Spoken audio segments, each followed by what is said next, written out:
Last time on the Fast Loaf series. Wow! Wow! Yeah. It could be fuel pressure. Gee, I'm gonna try and move it. I'm gonna see what happens. It's moving!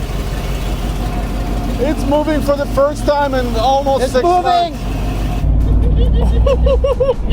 Wow! This is the first drive.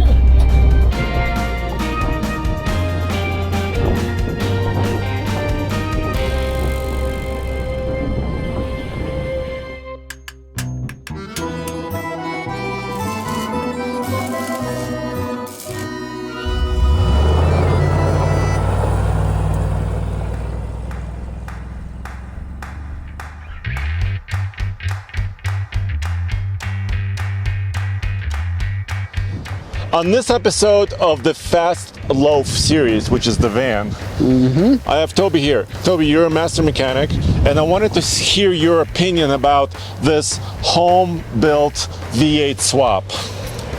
Let me just get inside and see if she starts up here, and we'll get it a little more close to our opinion. All right, and you've had this on the lift already, right? She's been on the lift. I've checked her. Okay. I've seen what's been put together here. All right. All right, let's pump those spongy brakes. Hold up. Hold up. Oh, oh, oh, bad wind today out there, sorry, boys. I said a bad word. Bad wind out there today. Yeah. All right, let's pump them brakes a few times. Make sure we still got them. Okay. Oh. Little backfire too. Did you hear that little backfire at the exhaust? That usually means it's running a little glitch on startup. Okay. So there it goes though. So you still got a little bit of tuning to go on with this thing. You can tell. So we use the Terminator, basically a Holley Terminator X engine controller. So this is a full standalone system then, I take it, with the ECU, wiring, yeah, and it's all behind you. With the battery and all that. I seen that, nice installation. I did check that out. So by the way, so here's the backstory really quick. David, who's a friend of our show, had this engine sitting around his shop. Oh, this really? is a 4.8 liter. Do you want to show it really quick? Yeah, let's see what we have on here. It's a 4.8 liter Silverado engine. Yeah, got the plastic intake on there, 2003. 03, yep. All right, we could close it for now. Sounds very good though. It does, smooth. Very smooth. And David had this idea, so he's always been wanting to LS swap something, and he's never done one, but he's done like other work on vehicles, and I've never was involved with a project like this. So we thought, what better way to do this than take this Soviet old van, 4x4 van, bread loaf, a Buhanka, and do our first engine swap on it. I believe you guys took on a good project. That was a lot of work. That was like 5 months of work. And the question for you, a guesstimate on how much you had to buy in parts and different small pieces to make it all come together and work as one. So in the previous episode that I published several months back, I had a spreadsheet, so I knew what I spent on it as far as parts are concerned. By the way, David donated the engine. Oh, that saves some money right there. That's a big chunk of money, but I had to buy the transmission, actually 2 transmissions. Long story. We won't talk about that. Transfer case came with a transmission. With an adapter plate. Adapter plate was extra. I spent about $13,000 drive shafts on parts. Yep. $1,000 on drive shafts. We can put a little spreadsheet up there. Exhaust. I've seen a lot of aftermarket parts on this. Yeah, but the exhaust is not finished. Yeah, I seen it still needs some some work. Some muffler repair. Okay. Well, let's drive it up to your shop here, German Auto in Boulder, Colorado, and let's walk around it. Well, I just like to hear it idle and warm it up a second here, Okay, so what's the temperature? You have the gauges there. Yeah, we're looking pretty good right now. We're about $1.15, so we're still running, we're warmed up a little bit here, so battery volts are looking good, air fuel's not bad. We're gonna see if we can just get it up to the shop here. Let's get into gear here, see if you gate shifter here. I like that gate shifter. Well, it had a manual before. B&M too to boot. Yeah. Yeah. And I think it's in 4-wheel. Yeah, we will take it. Yeah, oh yeah, I feel it. It's in 4-wheel. Yeah. You can tell those hubs are locked up front. We'll take it real easy on it then. We don't want to be driving this thing on the cement and put in a neutral, make sure the brakes work again.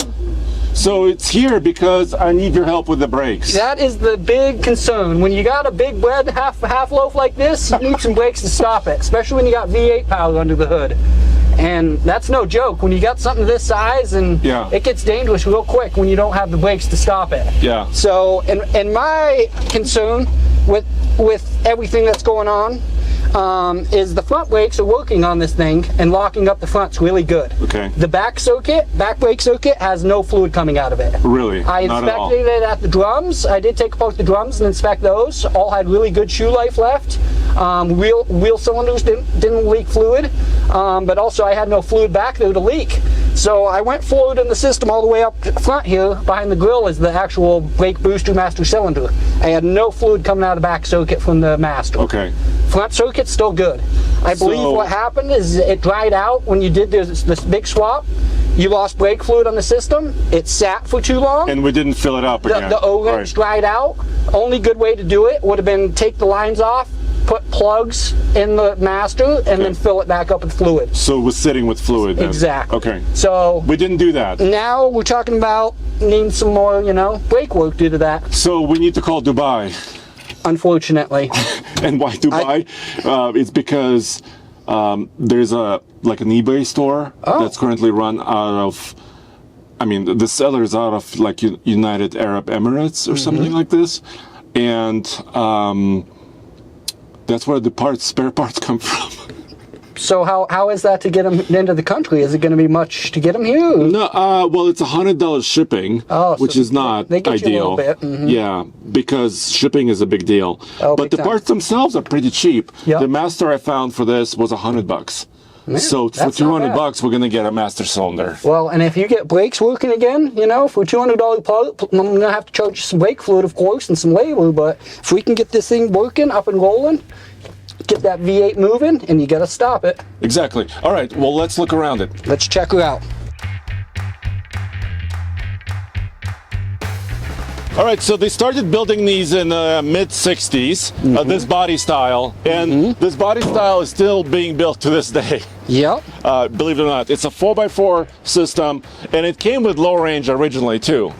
But now it's being converted to US. US spec, yeah. So Chevy, GM engine, GM transmission, GM transfer case. Axles are still stock.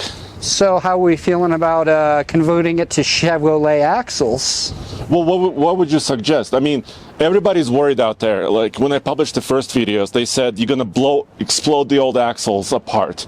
If you're not gentle on it, I imagine you're gonna break something. Yeah. There's always a weak link. So Case and I took this out into Andre's pit at Tumbleweed Ranch. Oh yeah, Andre's pit, mud, huh? Yeah, so it's mud out there. So it was very muddy, and the thing performed great. No locking differentials though. Manual locking hubs though, the best. Yes. They're gonna work every time you spin that baby. Yeah, yep. So manual locking hubs. But I'm thinking because it was loose, there's not a lot of traction where we're trying to spin tires. That's why the axle survived, right? Because there was nothing stopping the axle. Nothing to catch and snap a shaft or snap a teeth. Yeah. Yep, makes sense to me. But again, I believe a good upgrade down the road, when you can afford it, you would eventually want to put some heavy-duty axles out of a Chevy into it. But what do you think about the width of it? Because it's not very wide. It's going to have to be a custom axle, custom-built axle to length. You can't just take one out of a nice old, 1-ton Chevy over there and plop you have a snowplow right there. Yeah, that's got the axles you need in it right there. We're talking real ones. Day in the 60s, day in the 80s. You want the big stuff. But overall, I'm very happy with some of your build quality. Okay. I can tell you that. There's a few things I do really adore. What? The use of your big hardware my truck nuts. And the one recommendation from me, if it was mine, I would like to flush mount some little LED lights in there, maybe round. It's kind of preferred, maybe some halos. Yeah, so this is like 3.5 inches. Oh, yeah. So I think a nice little fog lamp. Just a little accent. Yeah, that could be nice. Yeah, help you out there. So this is the brake cylinder. Yeah, so you can see through the front. Can you get in there? Through the front grill here, you can see that's the reservoir that's dirty as could be, and that's the black thing's the booster that holds your brake vacuum. Okay. But yeah, the whole master, hopefully it will come with the new reservoir and the actual cylinder down below it. And then you could just attach the lines to it, basically. You basically undo the lines, lose a little fluid, undo the 2 bolts, and it holds it into the booster. Okay. And there's a rod, so every time you hit the pedal, it pushes on the master. Okay. So you got to make sure you align the master cylinder rod with the master when you install it. So you couldn't go to like a local parts store and pick one up? Unfortunately not. You know, when I learned the customer wanted me to fix this, I said, well, you know, it's going to be a personal problem when it comes to parts. Well, that's why we had to go out to eBay and... You do what you have to do. Yeah. You want to keep it on the road? You want to have this beauty gem of a vehicle? You go far and wide to get parts. All right. Do you mind let's lay down and kind of take a look? Yeah, take a little nap. All right, so David, he's a master fabricator. I mean, so he had to make his own radiator support, big time. Because the problem was space. Yeah, there's no room for nothing, especially with a V8 in there. Yeah. A lot bigger than a 4-cylinder. Exactly, and also... Well, 4-cylinder is actually also in line. Yeah. So the length of the engine was good, similar. but the width. But the width and the size of the height. engine, yeah. And is that the reason, did you guys have to put body mounts on this thing to lift the body up higher because of the engine, or no? No, that was already made. That was made? Yes. So, Ian, I don't know if you could tell. Hold on, let me show you. There's a body mount right here, Ian. A puck, big puck right there, body mount, which I was looking at. So when I bought this, it actually imported it into the country about 5 years ago, right before COVID. Yeah. Or right when the COVID was started. And this was somebody's weekend vehicle. You know, so it was already not like, because they're used by like city services, ambulances, militaries used to run these and still do. But somebody converted it to a weekend truck. So it had a body lift on it. It has these Russian super swampers. I like those. Yeah. Probably a little old at this point, a little dry cracked looking. Yeah, and I got new tires I wanted to show you. Oh, really? Yeah, Sweet. I wanted to show you that. But what do you think in general? Well, I mean, right here, I looked at this and I knew right off that you guys made stuff fit and made it work with what you had. And I could tell he does a lot of good metal work and helped you out a lot on that behalf. Yeah. You know, especially with his transmission cooler. Yeah. Put that in there. Yeah, you got your big radiator wedged in there. My one question for you guys is how do you replace the radiator? Does it come out the top? No, I don't. You lift it up and come out the front with it and then down and out? No. Well, Toby, it is actually possible to remove this radiator out of the chassis with the body still on it, because that's how we had to install it. Let me show you the bracketry that David built and how David was able to put this 1967 Ford V8 Mustang radiator into this old Soviet van.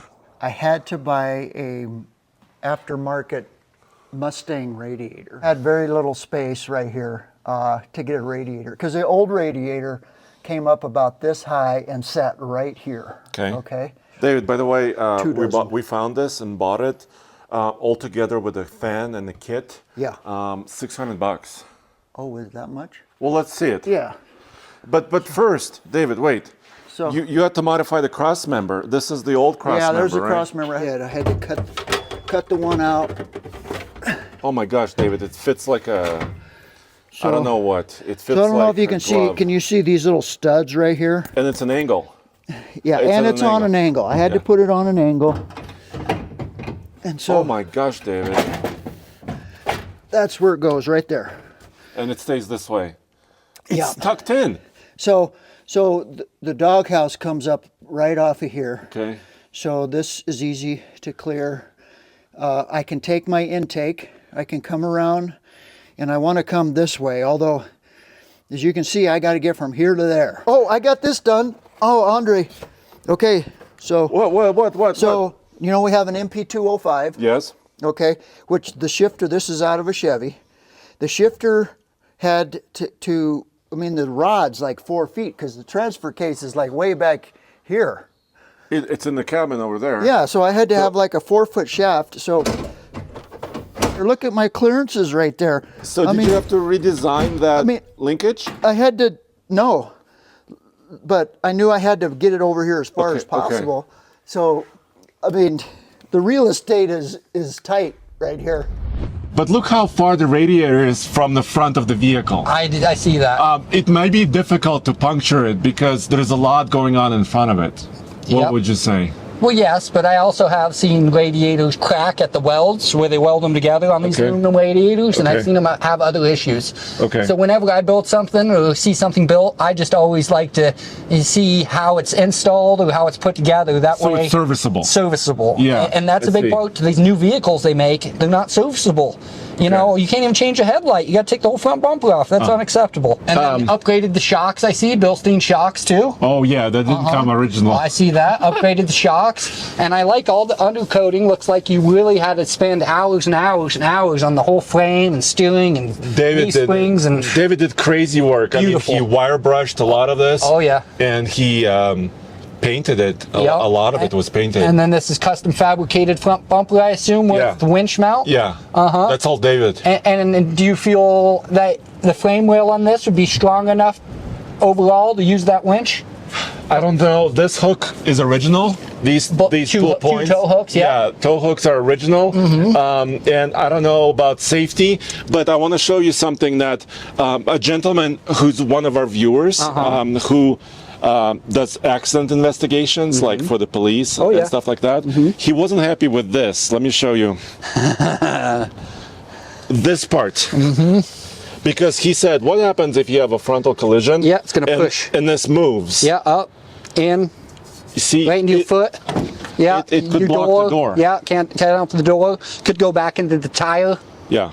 All of it. So there's, I mean, manufacturers spend billions of dollars designing vehicles. Exactly. And we spend 13,000. So there's going to be a few small flaws no matter what you do. You know why? Yeah. We're all only human. Yeah. We're only human, but the quality of this, I couldn't be more impressed with David's work. I was happy, and think about it. If you do a little, as long as it's a small little tap, it's going to save the body panel. You're going to save, light. And I don't know about these headlights. Is there some kind of upgrade we can do to those too by a chance? Maybe. Or are we just keeping it factory? I just bought these. Did you? I did not buy these. Yeah. But this is like a normal standard size, I think. You should be able to buy a lot of options on that. Yeah. And I need to replace like the wipers. I mean, there's a lot of little things. Little stuff. I also noticed you need to kind of freshen them up a little bit. This was its original plate. Beautiful. Beautiful. Let me show you. Maybe we should look at underneath it in the back. And no more gas tank here, huh? Was it double tank? It was a saddle. It was a saddle tank. Saddle, yeah. So we pulled them because the gas tank is now in the rear. In the back. As we'll see. But you know what I'm thinking about? Because this is kind of a camper. Water tank. Batteries. One side water, one side batteries. Yeah, I'm thinking. Do you see where I'm going? Well, and you got to try to figure out your weight. You want to, try to keep the weight the same. So you want as much weight and batteries on one side, as much water as you're going to have. Yeah. Only issue with that is in the winter you're going to have to drain the water so you don't freeze. Exactly, because it would be like an RV would be. Exactly. Right? Then you're talking winterizing. Yeah. So this came with it. So this little dinette set, these seats. These frames, I put extra seat belts up here. Beautiful. That came with it. But this is David special. Nice. Is there storage underneath of it and everything? Storage. Oh, yeah. Yeah, you got a place to put your clothes and your blankets and pillows. That's where usually the mice live? Yeah, it's a good spot. Quiet, peaceful. Yeah. I'd stay out of the wind if it was me. So let's look underneath. I wanna hear about what you say here. So in this cradle, Toby, used to be a spare tire, a similar cradle. So David decided to rebuild this cradle, and this is a 97 GMC Jimmy fuel tank. Oh, nice. And I assume that cradle, that old cradle, probably wouldn't accept such a big tire anyway to fit in there, correct? So there's right. no reason to have it for the use of a spare when you have such big tires. Because it had like a space saver tire. Yeah, a before little it. donut ski. Yeah. So I believe that's a good, good option. You get a little weight back here in the tail of it too. Yeah, You know? because the engine is kind of mid-mounted, right? The V8 is mostly kind of behind the front axle. Oh yeah. And look at that NP205. I seen that Do you see big that old big- T-case, yeah. That's heavy duty. Oh yeah, you got custom bracketry everywhere, custom bushings. I see nice new bolts. I mean, everything I'm seeing, you guys spent some time on. Brake lines. Yeah, but you're saying this is the So that, proportioning yes, valve? that is a rod actually that goes straight up there by that muffler to the proportioning valve up there. Okay. And so, say you put a bunch of batteries and a bunch of food and a bunch of stuff in the back of it, it's going to sag down and sit down. Okay. That's going to push that rod and actually give the wheels more brakes, proportion of wheels. Okay. That way, when A you little bit do more. stop, it's going to stop equal. Okay. And yeah, not nosedive on you. high-end technology, right? Well, pretty much. So yeah, I checked it out. I bled that. It had fluid coming out of the front circuit, but it didn't have fluid coming out of the back circuit. All the way to the back had no fluid. Okay. So that's where I was at with it. That's why I decided to get up front and check it. And these are little baby axles, Yeah, they're cute. but we did a test. We did a rotation test, and it was about 450 to 1. So actually, they're geared quite low. Pretty, yeah. I could Yeah. tell that when I drove it. Pretty Yeah. geared low. And what about that drive shaft? Were you guys happy with that angle of everything, the way it turned out? When Case and I tested it, we didn't hear any knocking or hitting. Yep. I'm wondering about, have you ever got it up to 50 or 60 yet? No. All right. Well, let me know. Just asking. Can we actually get? You're talking about the rear shaft angle. Toby, you're talking about this drive Yes. shaft. So I can see that you guys shimmed it up here to give it some more pinion angle. Yeah, so we Yes. basically moved this upwards. Which also means, you got to overfill the gear oil so you got enough gear oil in it. But Yeah. that's not my concern. It's more, you got the pinion angle pretty close, it looks like, but also it's not quite right, but also it's how the T-case is so offset off the pumpkin. Okay. So it's got the double whammy. It's got the angle from... And a little bit upward. And yeah, it's angle. Okay. Oh, yep. So what do you think may happen? Well, Vibrations or something? That's all you worry about. So when Okay. you get up to 50, 60 for the first time, you'll know if that drive shaft is not angled correctly. You'll know there's an issue. And two-wheel drive, not locked into four-wheel, just cruising down the road gently, you'll know if you got a vibration. Okay. Yeah. But what are the solutions? We don't have many. Well, We don't have many solutions at that point. that's when it comes into the custom rear end, you see. Oh. You get that custom rear end built, and then your Because- rear end's going to be centered closer to where that drive shaft comes Yeah. off that T-case centered. Or you could also maybe move the pinion higher. Can you build like a custom, Oh, you can. like a, Money will do anything nowadays. It's amazing. or eggs? Eggs. That's eggs. Chicken eggs. Yeah. Yeah. It gets expensive. But Toby, here's the problem. I don't have a lot of gauges. For example, the fuel pump is inside the tank, but I don't have a fuel gauge. So what kind of pump is it? Is it a factory pump? Factory GMC pump? GMC Jimmy. 50 some pounds of pressure then Yeah, for the yeah. fuel injection? Yeah. All right. So then usually you have one wire that is ground off the sending unit. It needs to be grounded out. So the sending unit and the tank's grounded. And then there's Okay. going to be one wire that goes all the way from the sending unit all the way to your dash. Okay. That's going to be, basically For the gauge, For the basically. gauge. Okay. Yeah. Basically ohms resistance. Okay. So usually if I have one that's not working, I'll make sure it's all hooked up and checking out, and then I'll take the wire off the dash and ground it out. And if you ground it out, it should peg the gauge. Okay. So that tells you if the gauge is, Because that's important. I would like to know how much fuel I have. Yep. That'd be And nice. do you have a wire back here for any of that, or are you going to have to run a couple new wires and stuff? Yeah, we do. So Yep. David ran a 7-pin wire. So you got a few extras We have a couple of to play extras. with. Yeah. Good. That's nice. Good. That's a good thinking about down the road. Yeah. It's good. You see the fuel filter inside the rail there? On the passenger side? Oh, yeah. And fittings and stuff. Push lock. Yeah. High performance billet. Aluminum. Polished filter. Don't tell my wife, but Did you polish that filter at night? no. No, but it was a lot of money. Like I counted 13,000, but I don't know if I missed something. That happens to the best of them, though, Andre. You should see some of my builds. But it's just like a snowball rolling, right? It's like it keeps rolling and rolling. And you want the snowball to get finished and completed. So David built the rear. No, I still owe David some money for his labor because he put. I don't know how many hours that took, but it took hundreds of hours. Hundreds and hundreds of man hours. Yes. And we're talking how much wire for the welder, how much gas, how much steel cost. Yes, this is a 6-inch I-beam. kind of channel. a C channel. Yep. Custom cut. This is a GM hitch. Welded. This is a GM hitch. And what would that be off of? Like a K1500. A truck. Yeah, a truck, a little So half ton. we're turning into a Chevy slowly. Oh, one piece at a time. You do need a little muffler work and stuff, you know? Yeah, maybe cats. Yeah, some cats would be nice, so you could be pulling down the road. Some nice mufflers, so you're not too loud. I have a whittle wadder. Oh, that... You know, people make fun of whittle wadders. I have one. Well, I'm a little guy, so I don't mind. You know, a little ladder to get me up it. Yeah, so look at this. Did you see my David's? So this is the fill neck for the tank. Got that down. Solid. Nice. Good work, boys. Yeah, glued it in. Ain't got no dust down there. Yeah. Yeah. So which grade would you give us? Like, if A was like really, really good, like Pebble Beach, or and like F was like a fail. F was like fail. Complete fail. I'd say probably got a good B on this one, boys. A solid B? Yeah, you know, it might be on the low end of a B, don't get me wrong. There's a few things, but... You calling it a half loaf? Is that what you're calling it? It's called the half loaf in my shop here. We call it the half loaf. Show them the key.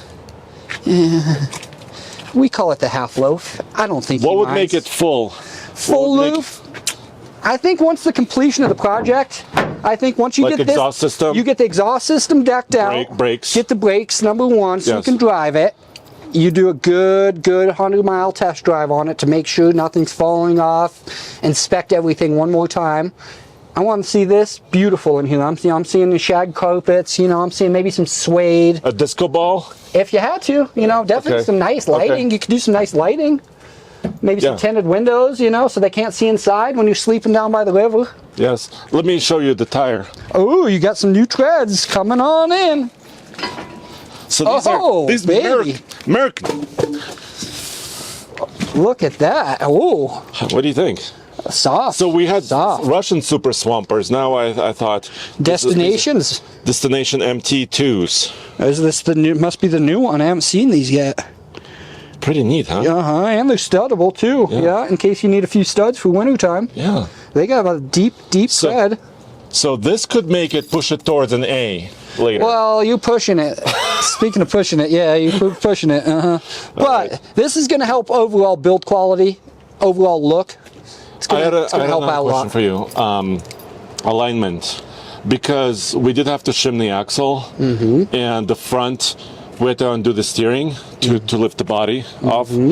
So, should I do alignment? I mean, for sure, right? Whenever you put new tires on any vehicle, you want to spend that extra money on alignment. Okay. These cost big bucks. Right. Alignment doesn't cost that much. Okay. So to save the big money, you spend a little money, gets you a lot wet. And get it's nicely set up. Well, you get the four-wheel alignment, make sure all four of them are looking good, you know, and you know they might have to. Because if this gets cupped or you know. All kinds of problems. Yep, high and low tread pattern, wearing unevenly. You know, you can have all sorts of issues, especially with an SUV, truck, van, no matter any of the bigger vehicles. Especially now that you've put a V8 in it and you have a little bit more weight. Yeah. Yep. And more power. Well, that's good. You needed that. Okay. Yeah. I did it. Well, thank you for your time, Appreciate it. Appreciate it. B minus. B minus. I mean, we can all hope for that, right? Better than the fault. F. Yes, better than an F. You guys love car and trucks? Well, I've got 3 great podcasts that you will enjoy listening to because we are deep into cars and trucks. And talking about trucks, right here is my man Andre and Case working on the next episode of Talking Trucks, where they delve deep into everything that is truckish, including breaking truck news, talking about the different models that are coming up, and of course, tearing down the world of trucks as only Andre and Case know how to do.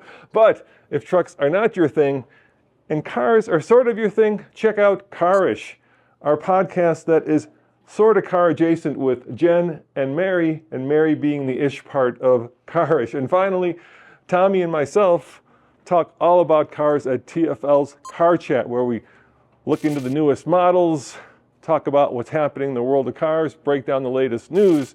All three of these podcasts are available wherever you get your podcasts, so check them out. I think you'll really enjoy them.